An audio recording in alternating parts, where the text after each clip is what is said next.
नमस्कार, बहुत स्वागत है आपका स्वदेश न्यूज में। मैं हूं शिवाली श्रीवास्तव और बात राहत और सियासत पे। देश में कोरोना महामारी के बीच मध्य प्रदेश की सियासत एक बार फिर अन्नदाता के इर्द गिर्द ही है। मुद्दा है खाद का। अब जहां एक और केंद्र सरकार ने खाद को लेकर किसानों को राहत देने का बड़ा फैसला लिया है, तो वहीं सरकार की इस राहत पर सियासत भी जारी है। ट्वीट कर कांग्रेस के दिग्गज कमलनाथ ने सरकार पर सवाल खड़े कर दिए और ट्वीट की सियासत से सहानुभूति की राह खोजने की भी कोशिश की।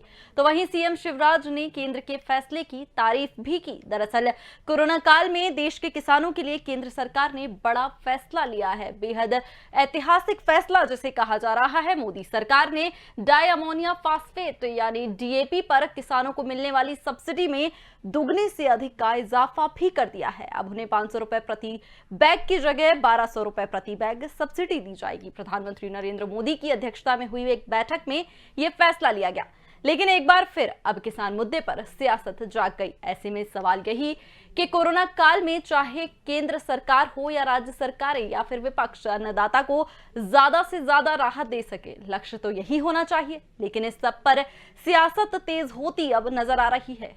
इसी पर होगी चर्चा, लेकिन राहत पर कितनी सियासत होनी जायज है। बात यही कि कितनी सियासत और अब राहत पर होगी। लगातार किसानों के मुद्दे पर सरकार को भी घेरती नजर आ रहा है विपक्ष। लगातार सरकार भी गिरती आ रही है। लंबे समय से किसान आंदोलन के चलते सरकार को भी किसानों के गुस्से का सामना करना पड़ रहा है, लेकिन ऐसे में एक ऐतिहासिक फैसला लिया गया है।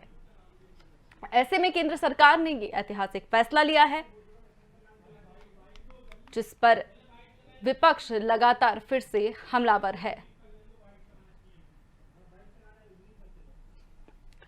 लगातार कहा जा रहा है ऐतिहासिक फैसला, जिस पर हरियाणा, बिहार के कृषि मंत्रियों ने भी, वहीं बात की जाए अगर मध्य प्रदेश की, तो मध्य प्रदेश के मुख्यमंत्री सीएम शिवराज ने भी धन्यवाद दिया है पीएम मोदी को। किसानों के लिए कहा है कि ये एक बेहद ऐतिहासिक फैसला है, लेकिन सवाल यही उठता है कि ऐसे में सियासत कितनी जरूरी है और ऐसे में सियासत क्या लाजमी है, क्योंकि जिस तरह से लगातार हम देखते आ रहे हैं सरकार को घेरता आ रहा है विपक्ष किसानों के मुद्दे पर।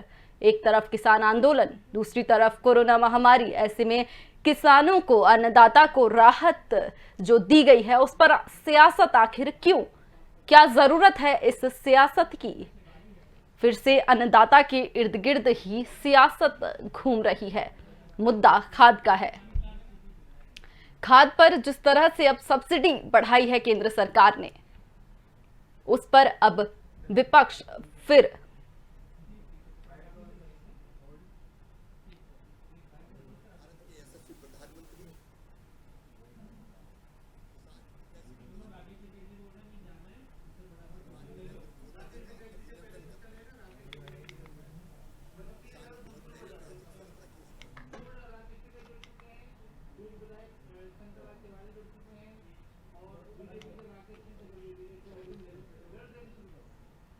तो राहत और सियासत पर चर्चा के लिए हमारे साथ मौजूद हैं राकेश टिकैत, राष्ट्रीय अध्यक्ष भारतीय किसान यूनियन, और वहीं शंकर लाल तिवारी, पूर्व विधायक बीजेपी मध्य प्रदेश। बहुत बहुत स्वागत है सर आप दोनों का स्वदेश न्यूज में। धन्यवाद। राकेश जी, सब्सिडी बढ़ा दी है केंद्र सरकार ने, क्या कहना आपकी तो प्रतिक्रिया पहले? सब्सिडी बढ़ाई, ठीक करा उन्होंने। ये जी। आंदोलन का हिस्सा था, क्योंकि रेट बहुत फर्टिलाइजर पर बढ़ गए थे और सरकारों को चिट्ठी लिखी। आंदोलन दिल्ली में चला हुआ था और उनको बताया कि सरकारों को सब्सिडी इसे बढ़ानी चाहिए, और क्योंकि फर्टिलाइजर का रेट बहुत बढ़ गया है। हाँ। तो रेट जब ही कंट्रोल होगा जब सरकार सब्सिडी बढ़ाकर इसको डाउन करेगी, और उम्मीद है कि 1200 रुपए के आसपास तक डीएपी फिर आ जाएगा। तो हमने तो सरकार को कहा कि जो यहाँ दिल्ली में आंदोलन चल रहा 3 कानून का, उसको भी वापसी दे लो, एमएसपी को कानून बना दो, जो और मसले हैं उसका भी समाधान करे जैसे इसका समाधान करा है।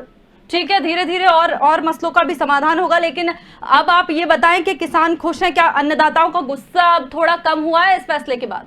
भाई बढ़ गया था। खुशी की बात तो ये होती कि 1200 में से कम होता तो खुशी होती भाई। आंदोलन हो यार, तो इसमें खुशी की तो वो बात है नहीं। ये तो आंदोलन से ये हो पड़ा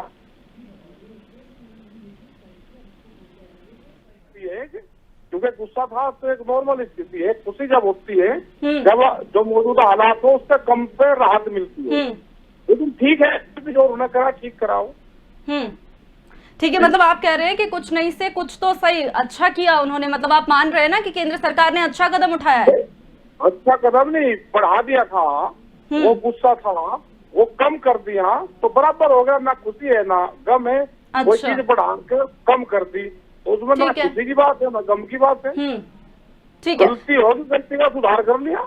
ठीक है। राकेश जी, कोरोना काल चल रहा है, किसान आंदोलन भी लगातार जारी है, क्या सोचा है ऐसे में कि थोड़ा सा संयम से काम लिया जाए और किसान आंदोलन को कुछ समय के लिए स्थगित कर दिया जाए? स्थगित क्यों कर देंगे इसको? इसमें स्थगित का क्या मामला है? 6 महीने आंदोलन को हो गए, स्थगित क्यों करें? सरकार जो कानून बनाए इसको वापसी ले लें, एमएसपी पे कानून बनावे, बिजली अमेंडमेंट है उसमें वो करे। ये जो और सवाल है इसमें बात करे ना सरकार। लेकिन कोरोना चल रहा है ना राकेश जी, कोरोना को थोड़ी नकार सकते हैं हम। कोरोना चल रहा है जहां लोग 20 लोगों को जब इकट्ठा होने की इजाजत नहीं है, ऐसे में हजारों लाखों की संख्या में लोग बैठे हुए हैं बॉर्डर पर। नहीं बैठे तो अगर दिल्ली में हम लगाओ तो दिल्ली में 4-5 करोड़ लोग रह रहे भाई, वहां पे भी लोग करीब 22 किलोमीटर में तो टिगरी बॉर्डर पे है, तो 22 किलोमीटर में कितने लोग आते होंगे? ठीक है। इसी तरह से दूसरे वाले बॉर्डर पे है 15 किलोमीटर में, उसमें लोग बैठे हुए हैं। इन वाले बॉर्डर में भी 4-5 किलोमीटर में लोग बैठते हैं, डिस्टेंस से लोग बैठते हैं जो कोरोना की गाइडलाइन है उसका पालन करते हैं। अच्छा, वैक्सीनेशन, ठीक है राकेश जी, वैक्सीनेशन के बारे में क्या कहना है आपका? वैक्सीनेशन क्योंकि टेस्टिंग तो करा नहीं रहे हैं, टेस्टिंग की तो बात नहीं हो रही है। टेस्टिंग तो आपने मना कर दिया है कि वैक्सीनेशन कराएंगे लेकिन टेस्टिंग नहीं। किसने कहा वैक्सीनेशन मना करा? हम तो कह रहे हैं कि करवाओ। उन्हें 2-3 दिन लगा के कैंप अपना फिर बंद कर दी, सरकार के पास में है नहीं। हम तो कह रहे हैं कि लगवाओ, वैक्सीनेशन तो लगनी चाहिए, लगवाओ। वैक्सीनेशन लगनी चाहिए। टेस्टिंग के बारे में क्या कहना है आपका? टेस्टिंग होनी चाहिए कि नहीं होनी चाहिए? क्या पूरे देश का टेस्ट हो गया? टेस्ट तो सरकार ने बंद कर दिया। अच्छा, वो टेस्ट अगर होंगे तो बीमार होगा तो हॉस्पिटल जाएगा। किसान आंदोलन का रास्ता पार्लियामेंट जाता है, बीमार आदमी का रास्ता हॉस्पिटल जाता है। अगर कोई बीमार होगा तो चल जाएगा, आप वैक्सीनेशन करो ना। ठीक है, मतलब आप मान रहे हैं कि आप तैयार हैं वैक्सीनेशन के लिए भी और टेस्टिंग के लिए भी? पहले से भी तैयार है, आप करवाओ, उसके लिए हम तैयार हैं जी। कैंप लगवा दो ना, वहीं कैंप लग जाएंगे तो ठीक है। वैक्सीनेशन के लिए तैयार है हम। पूर्ण रूप से टेस्ट तो नहीं करवाएंगे, टेस्ट तो सरकार हमें पूर्ण रूप से पॉजिटिव बताओगी, सबको कोरोना बता देगी। ठीक है। हाँ जी, ठीक है। हमारे साथ चौधरी राकेश सिंह चतुर्वेदी, पूर्व विधायक है कांग्रेस मध्य प्रदेश, वहीं अनिल यादव, प्रदेश अध्यक्ष भारतीय किसान यूनियन भी जुड़े हुए हैं। सर, आप दोनों का भी बहुत बहुत स्वागत है स्वदेश न्यूज में। जी शंकर जी, सबसे पहले आपके पास आते हुए, ये जो सब्सिडी बढ़ाई है केंद्र सरकार ने, अन्नदाताओं को बड़ी राहत कही जा रही है, ये आपकी क्या इस पर कहना है? सबसे पहले तो आपको एक बात स्पष्ट करो कि जिस दिन प्रधानमंत्री जी ने प्रधानमंत्री पद की शपथ ली थी जी, उसके बाद जो उनका पहला ही भाषण था देश की जनता के नाम, उसमें उन्होंने कहा था कि मेरी सरकार, माने ये भारतीय जनता पार्टी की सरकार, किसान, गरीब और महिलाओं को समर्पित सरकार है। इस सरकार की प्राथमिकता में किसान, गरीब और महिलाएं रहेंगी। ये सरकार उनके लिए ही काम करेगी, उनके जीवन स्तर को, उनकी आर्थिक स्तर को, सामाजिक स्तर को उठाने के लिए सरकार कोई कसर नहीं लगाएगी। और उसी का नतीजा है कि मोदी जी जब से प्रधानमंत्री बने, किसानों को 6,000 रुपए की राशि, किसानों को एमएसपी कम से कम हर वर्ष उन्होंने बढ़ाया, हर चीज में एमएसपी बढ़ाया।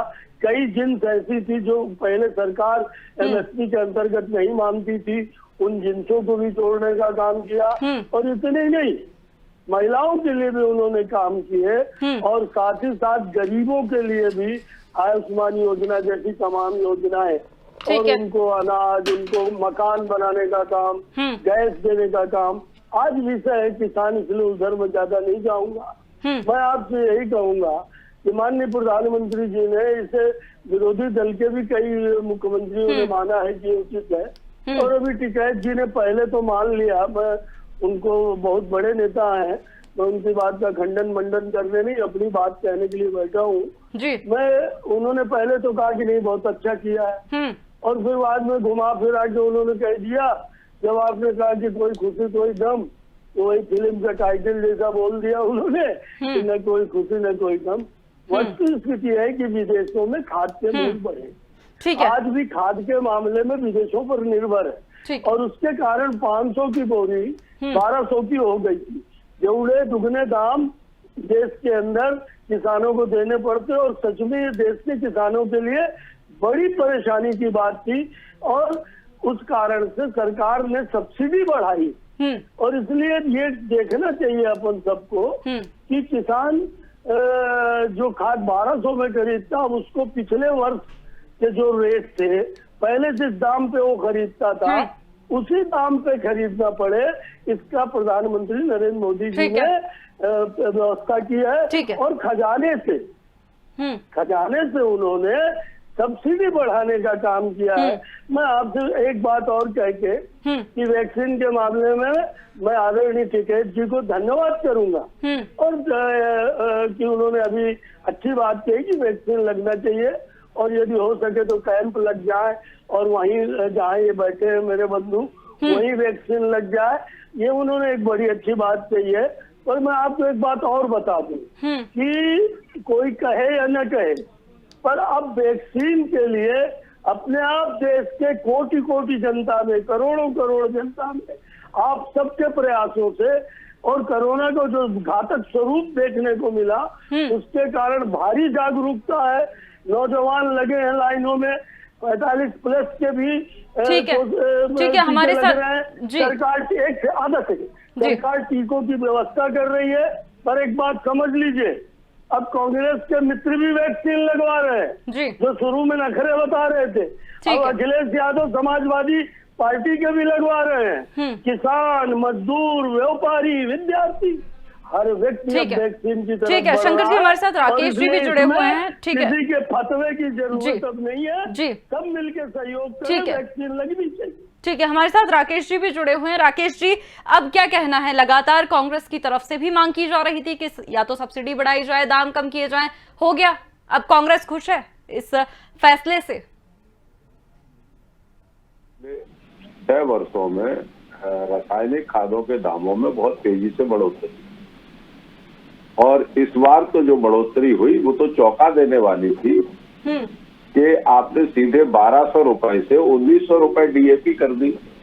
आपने एनपीके खाद को एकदम बढ़ा दिया 400-500 रुपए। जब सरकार को ये समझ में आया कि किसान आज, पहले तो सरकार किसानों के प्रति कतई संवेदनशील नहीं है, जिस सरकार को इस बात का इल्म और जूं तक नहीं रेंग रही है कि इतने महीनों से किसान आंदोलन कर रहे हैं, उन पे चर्चा नहीं कर रहे हैं, उनकी बात को नहीं सुन रहे हैं, और ऐसा लग रहा है जैसे देश में सरकार है ही नहीं, कोई विदेशी सरकार है जो हिंदुस्तान के किसानों की तरफ ध्यान ही नहीं दे। तो ये जो रासायनिक खाद पे सब्सिडी बढ़ाई है, इसके लिए तो मैं धन्यवाद देता हूँ, लेकिन ये रेट जो बढ़े हैं ये चिंताजनक है। ये सरकार का फेल्यूर है, सरकार इसमें हारी हुई है। कहीं ना कहीं अपने आप को दोषी मानना चाहिए। मतलब राकेश जी, कहीं ना कहीं से लूपहोल जरूरी है। लूपहोल है ही कहीं ना कहीं कानून में, या कोई भी कानून हो उसमें अच्छा किया है सरकार ने, लेकिन ये हुआ है। इफ और बट की क्या जरूरत रह जाती है राकेश जी? अगर ऐसी कोई जनहितैषी या किसान हितैषी अगर कोई ऐसी फैसले जो है सरकार लेती है, तो क्या इफ और बट की वहां गुंजाइश होनी चाहिए? नहीं, इफ और बट की बात नहीं कर रहा हूं मैं ये कह रहा हूं कि ऐसी कौन सी आफत आ गई कि 1200 की बोरी आपने 1900 की कर दी। ये भी तो जनता को बताना चाहिए आपको कि आपने इतने पैसे क्यों बढ़ाए। एक तरफ मतलब कौन सी ऐसी युद्ध स्तर की स्थिति आ गई थी कि आपको इतने पैसे बढ़ाने पड़े। जब आपने देखा कि किसानों पर इसका गलत प्रभाव पड़ रहा है, तो आपने उसको सरकार के खजाने से सब्सिडी दे दी। तो ये कारण तो बताना चाहिए कि इस कारण हम ये बढ़ा रहे रासायनिक खाद पे पैसे। कोई ऐसी बात नहीं थी जिसपे पैसे बढ़ाए जाते। अच्छा, मतलब अभी आप कांग्रेस को कारण जानना है कि क्या कारण से ये दाम जो है वो बढ़ाए गए थे। ठीक है, इसका ठीक है, ठीक है कांग्रेस और अनिल, प्रत्येक ठीक है, हमारे साथ अनिल जी भी जुड़े हुए हैं। अनिल जी, आपने दोनों पक्षों की बात सुनी, जिस तरह से लगातार इस पर सियासत भी होती है। अब सब्सिडी जो है वो बढ़ा दी है केंद्र सरकार ने, आप किस तरह से देखते हैं इस पूरे फैसले को? ये फैसला तो ये आना ही था, क्योंकि एक सोची समझी साजिश है ये कि कहाँ 700 रुपए की वृद्धि कर देना। इस प्रकार की वृद्धि हमें तो कभी हमारी फसलों के अंदर देखने को नहीं मिली। हम तो सालों से घाटा खाते आ रहे हैं और 6 महीने से वहां पे किसान बैठे हुए हैं कि हमारे लागत का मूल्य ही दे दीजिए कम से कम, हमें सब्सिडी की जरूरत नहीं है। अगर सब्सिडी देनी है, जिस प्रकार से इन उद्योगपति व्यापारियों को आप सब्सिडी दे रहे हैं, सीधे सीधे आप बोल रहे हैं कि आपने 140% की वृद्धि कर दी, सब्सिडी दे रहे हैं आप, और 60% का नुकसान उनको हो रहा था, 140% का ये गुणा भाग इन्होंने करके और उनको दिया है सब्सिडी के रूप में। तो यही सब्सिडी की हम भी चाह रखते हैं कि हमारी फसल का जो नुकसान हो रहा है, हमें जो नुकसान, भाई 3000 का गेहूं हमारा बिकना चाहिए, आप मात्र 6% न्यूनतम समर्थन मूल्य पे बढ़ा करके और हमारे 35% का जो नुकसान होता है सालाना गेहूं के अंदर, वो नहीं देखते हैं आप। वो डीजल में आपने जो है इतनी वृद्धि कर दी, उससे 20 से 25% की वृद्धि हमारे किसानों पर अतिरिक्त भार पड़ रहा है, वो नहीं देख रहे। 6% की वृद्धि आपने गेहूं में कर दी और आप पीठ थपथपाने लगे। इसी प्रकार से खाद में वृद्धि करी आपने सीधे सीधे 700 रुपए की। अरे 2400 रुपए का कौन खाद खरीदता भाई सीधे। अब ये गेम खेला गया था केंद्र सरकार से। आज की तारीख में कहीं ना कहीं 140% की वृद्धि करके सरकार की और इसीलिए तो अनिल जी अब 1200 का हो गया ना, 1200 का कर दिया अब सरकार ने। 1200 का सरकार ने कर दिया, लेकिन हम यही सवाल उठाते हैं कि ये एक हमारा रास्ता खुलता नजर आ रहा है कि भाई आप अगर सब्सिडी व्यापारियों को दे सकते हैं, उनके मूल्य तय करने पर वही सब्सिडी हमारे लिए भी तय की जाए कि किसानों को इतना घाटा हो रहा है गेहूं के अंदर, चने के अंदर, सोयाबीन के अंदर, तो इनको भी सब्सिडी तय की जाए, न्यूनतम समर्थन मूल्य तय किए जाए। ये चीजें व्यापारी उद्योगपतियों के लिए क्यों, किसानों के लिए क्यों नहीं? क्योंकि ये जो सब्सिडी है अनिल जी ठीक है, ये जो सब्सिडी है किसानों के लिए ही तो है। 140% बढ़ाई गई है। नहीं अंतर्राष्ट्रीय बाजार में 60 से 70% की बढ़ोतरी हुई है, लेकिन बावजूद इसके 140% की सब्सिडी। हम कह रहे हैं कि सारी सब्सिडियां वापस ले लीजिए, सारे जो आप बोनस दे रहे हैं वापस ले लीजिए। आपका जितना भी गवर्नमेंट हमें सहयोग राशि के नाम पर धब्बा लगा रही है किसानों के ऊपर, वो एक भी हमें आवश्यकता नहीं है आपका। हम भोग लेंगे साल 2 साल अगर हमारा नुकसान भी होता है तो, लेकिन हमारी फसलों का सही मूल्य हमें मूल्यांकन करके दे दीजिए। हम उसके बाद ना सब्सिडी की मांग करते हैं। आप 2400 नहीं 2600 अगर खाद डीएपी की, ठीक है, इसका जवाब ले लेते हैं। ठीक है, इसका जवाब ले लेते हैं। ठीक है, शंकर लाल जी वो कह रहे हैं कि सब्सिडी की जरूरत नहीं है, हमें किसी बोनस की जरूरत नहीं है, आप सब वापस ले लीजिए, बस हमें हमारी फसल का जो मूल्य है वो दे दीजिए। आप क्या कहना चाहेंगे उनसे? क्योंकि अगर सब्सिडी नहीं मिलती तो बात अक्सर ये होती है कि सब्सिडी चाहिए, लेकिन अब सब्सिडी जब दे दी जा रही है तो उन्हें अब सब्सिडी नहीं चाहिए। आप इस बात का जवाब दें उन्हें। देखिए, किसान नेता और लेबर लीडर इन दो के अपने मांग करने का स्टाइल, मांग करने का तरीका और उनकी अपनी अपेक्षाएं अलग होती है, इसलिए उनकी बात का उत्तर मैं देने की कोशिश करूंगा। मैं अभी बात आई थी, माननीय मेरे विद्वान नेता आदरणीय चौधरी जी बैठे हैं, इसलिए मैं तो उनकी मदद से ही बोला करता हूँ। मैं उनसे ये कहूंगा कि आपको शायद याद हो, मैं याद दिलाना चाहता हूँ, आप भी विधायक थे, मैं भी विधायक था, शिवराज सिंह जी मुख्यमंत्री थे, माननीय मनमोहन, हालांकि आपने स्वीकार किया है, आपने अपने मुंह से 6 वर्ष बोले हैं कि 6 वर्षों में खाद के दाम बहुत बढ़े हैं। सच ये है, अपन अगर याद करें माननीय चौधरी जी, तो मनमोहन सिंह जी प्रधानमंत्री थे और उस समय खाद की किल्लत पर शिवराज सिंह मध्य प्रदेश में यहाँ धरने तक में बैठे थे और इसके अलावा अचानक खाद के दाम 1200 रुपए हुए थे जो 600 रुपए की मिलती, और उस समय कांग्रेस में 1 पैसे की सब्सिडी नहीं थी और 1200 में वो खाद हम सबको, देश के गरीब अमीर दोनों प्रकार के किसानों को खरीदनी पड़ी।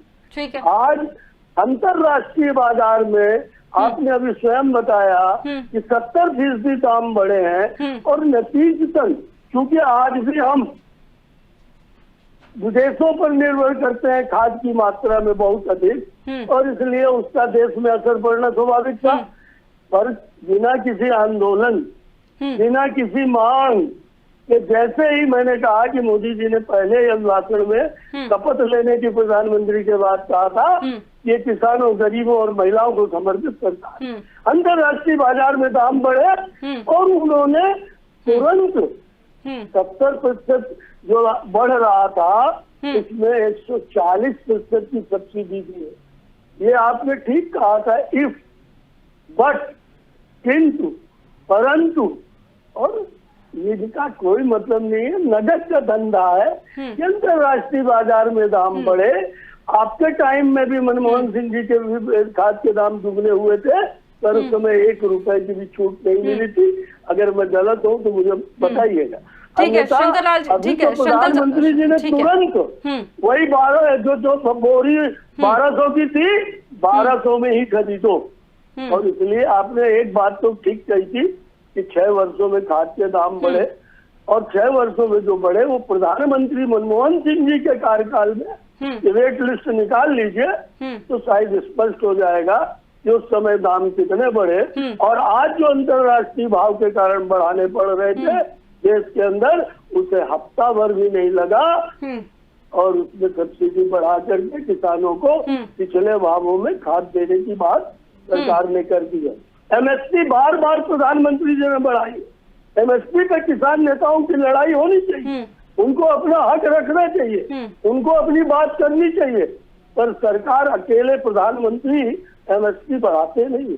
इसके लिए आयोग बने, नीति आयोग। ठीक है शंकरलाल, शंकरलाल जी इसका जवाब जो है, ठीक है शंकरलाल जी इसका जवाब। 1700 रुपए कांग्रेस के जमाने में गेहूं बिक रहा था, आज 1975 रुपए गेहूं भाव मध्य प्रदेश में। ठीक है शंकरलाल जी इसका, ठीक है इसका जवाब भी हम राकेश जी से लेंगे कि क्यों कांग्रेस के टाइम पर जब खाद के कीमत बढ़ाए गए थे तब क्यों नहीं बात हुई। लेकिन नहीं, आपकी मांग ठीक है, आप करते रहिए, उसमें मदद भी होनी चाहिए किसानों की, कोई एतराज नहीं। और ठीक है इसका जवाब भी जरूरी है, किसान भी जरूरी है, मजदूर भी जरूरी है।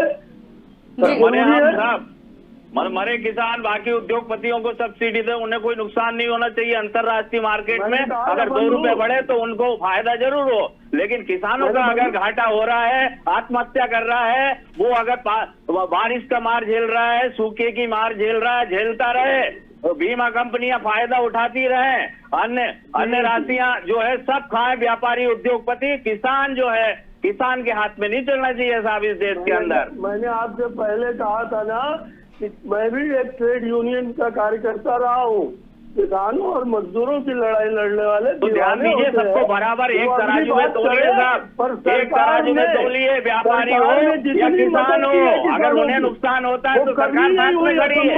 हमें नुकसान हो रहा तो हमारे साथ कौन खड़ा? अभी गेहूं सड़ गए मध्य प्रदेश में, गेहूं सरकार देखने को तैयार नहीं है, गेहूं देखने को तैयार नहीं है। कहाँ है सरकार नाम की कोई चीज नहीं है किसानों के लिए साहब। अनुभव देखिए, कहीं न कहीं सरकार को, केंद्र की सरकार को किसानी अनुभव कम है। वो जहाँ रही कृषि मंत्री की बात, कृषि मंत्री जी को अगर अनुभव है तो कृषि मंत्री जी की बात नहीं चलती, नरेंद्र सिंह जी तोमर जी की बात नहीं चलती केंद्र सरकार में।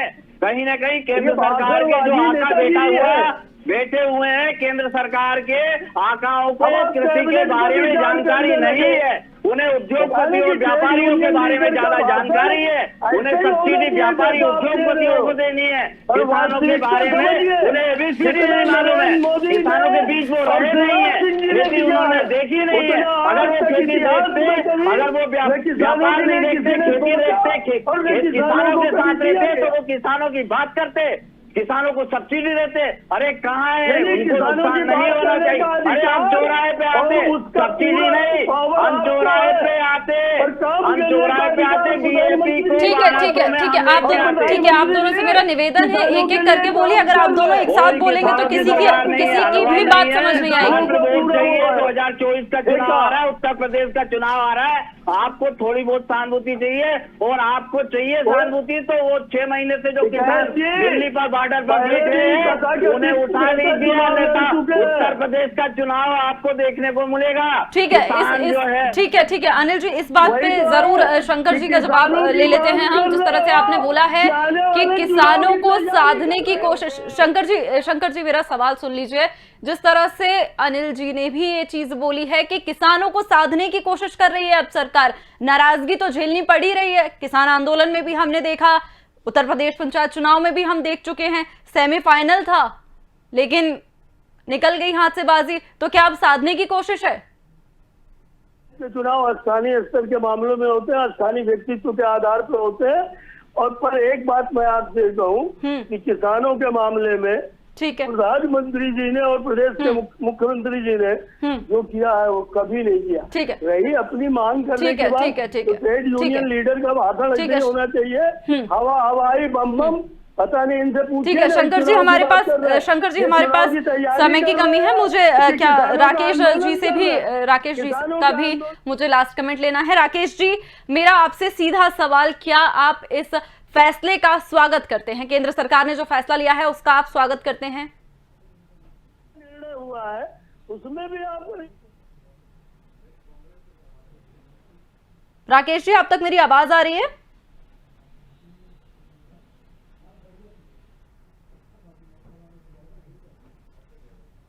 राकेश जी से हमारा संपर्क नहीं हो पा रहा है। शंकर जी, आप बात पूरी कीजिए। आप कह रहे थे कि जिस तरह से हमने मेरा प्रश्न था कि क्या किसानों को साधने की एक कोशिश है या सब्सिडी जो बढ़ाई गई है वो किसानों को साधने के लिए है? मैं विनती पूर्वक आपसे कहूँ, किसान तो पूरे देश को साधता है। ठीक है, पूरे देश के आम जनता को साधता है। और किसान तो, मैंने आपको कहा कि प्रधानमंत्री नरेंद्र मोदी जी ने जब शपथ ली और पहली बार उन्होंने जनता के नाम संदेश दिया, और इस देश के अंदर किसान ही सर्वोपरि है, किसान ही हमारा भगवान है, अन्नदाता है। और इसलिए किसानों को साधने वाली बात नहीं है। नरेंद्र मोदी जी ने और शिवराज सिंह जी ने और भारतीय जनता पार्टी ने बार बार कहा है कि हम किसानों को फायदे का धंधा बना के किसानी को मानेंगे, हम किसानों को 2 गुना लाभ देने की स्थिति में लाके खड़ा करेंगे। और सरकार की वही वचनबद्धता, आज खाद में 140% की सब्सिडी, बिना किसी आंदोलन, बिना किसी मांग, बिना किसी के, क्योंकि प्रतिफल किसानों। ठीक है अनिल जी, बहुत ही कम समय है, बहुत ही कम शब्दों में आप अपनी बात रख दीजिए जल्दी से। का दोनों जवाब देना चाहूंगा कि बात यह है कि आपने बोला कि सब्सिडी, अरे भाई सब्सिडी पहली बात तो चाहते का, और आपने बोला मोदी जी ने आते ही ये घोषणा करी थी 2014 में चुनाव लड़ते समय कि मैं स्वामीनाथन आयोग की रिपोर्ट लागू करूंगा। मुख्यतः वोट देने का किसानों का मेन यही रहा मोटिव कि भाई कहीं न कहीं से स्वामीनाथन आयोग की रिपोर्ट। ठीक है, आपने अपनी बात रख ली। ठीक है, हमारे पास समय की कमी है। बहुत बहुत धन्यवाद आप तीनों का हमारे साथ जुड़ने के लिए। तो जिस तरह से केंद्र सरकार ने सब्सिडी बढ़ाई है, राहत दी है अन्नदाताओं को लेकर सियासत जारी ही है। जहां एक और यूपी के कृषि मंत्री की बात की जाए या फिर बिहार के कृषि मंत्री तारीफ की है, वहीं मध्य प्रदेश के सीएम शिवराज सिंह चौहान ने भी केंद्र सरकार के इस फैसले का स्वागत किया है। लेकिन कांग्रेस लगातार बोल रही है, जिस तरह से विपक्ष पार्टी लगातार कह रही है कि जरूरी है इफ और बट की प्रोसेस चलती रहना चाहिए। खैर, सियासत हमेशा जारी रहेगी, लेकिन कहीं ना कहीं केंद्र सरकार के इस फैसले को किसानों की नाराजगी को दूर करने के लिए प्रयास के तौर पर भी देखा जा रहा है। फिलहाल इस पेशकश में इतना ही। मुझे दीजिए इजाजत। नमस्कार।